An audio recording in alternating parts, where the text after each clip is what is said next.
Hey guys, it's Ben, Pro Se Coach here in Texas. And I wanted to talk to those of you who have been recently served a temporary restraining order, otherwise known as a TRO. So this happens a lot in this little game. And as is true with everything, some of them are completely warranted and there's a real reason for them. Lots of them are filed simply strategically. Because, I deal with them all the time where a temporary restraining order is filed based on something that happened literally 2 years ago. Oh, well, he was violent with me 2 years ago, so I need a TRO. Well, why didn't he do anything 2 years ago? Well, because I hadn't filed for divorce yet. It's a game. But listen, if you get served with a TRO, a couple things to keep in mind. Number one, stay calm when you get this, when you get served. Stay calm.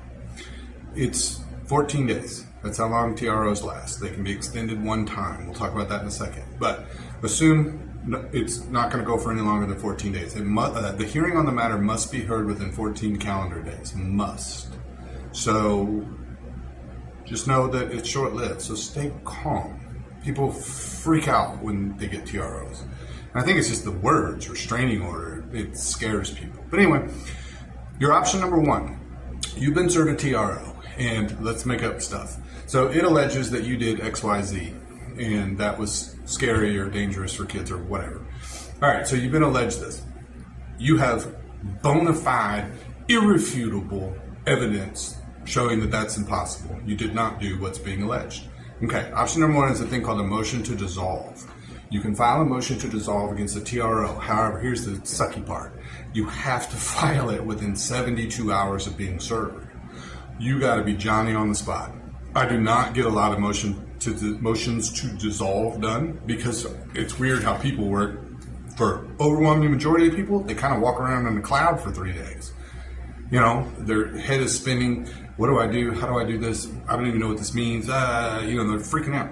So normally the motion to dissolve window passes us by and we don't get to do it. But if you just got served or you're getting served this weekend or whatever, motion to dissolve quickly. In that we'll have a super fast hearing on the matter and you're just going to go in and say this is absolutely based on lies and here's my irrefutable evidence showing that it was a lie.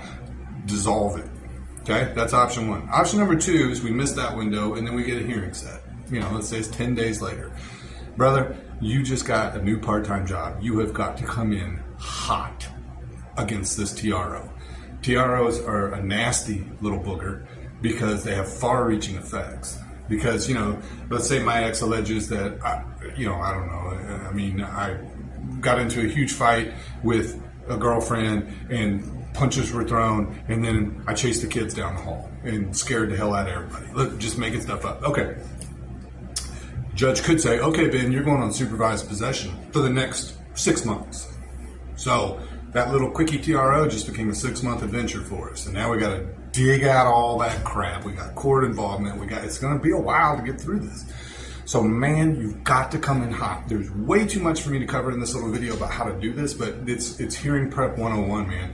Get your stuff together. Get organized. Do not tell me, oh, Ben, her whole affidavit's based on lies. I'm just going to walk in there with my binder full of crap and throw it down and everything's going to be great. You're going to get steamrolled if you do that. You need to learn about evidence submission, objections, witness questions. Who are we going to put on the stand? Okay, all of these things you've got to get organized. Okay, and then lastly, one thing you got to watch out for is opposing counsel. TROs are fun to play with when you're opposing counsel because they can play a ton of games. So I mentioned that TRO can be extended one time. Typically it's by agreement. Okay, you can go for 30 more days past the 14 calendar days. You with me? So now it just became a 45-day window. What they'll do a lot of times is 2 days before our quick hearing that we were supposed to have within 14 days, right? OC will pop up and go, oh, well, I've got a scheduling conflict. I can't do it. And then they'll lean on the judge to just extend it.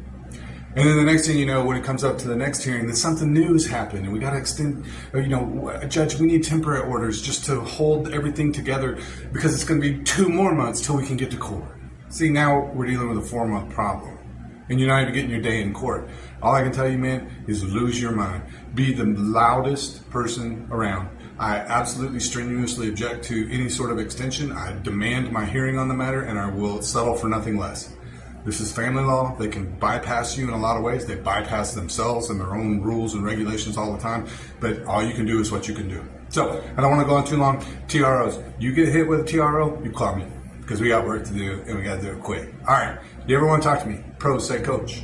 TX.com. Fill out the consult form in the middle of the page and then check your email for a link and we'll schedule a quick free call. All right. Talk soon, guys. Bye.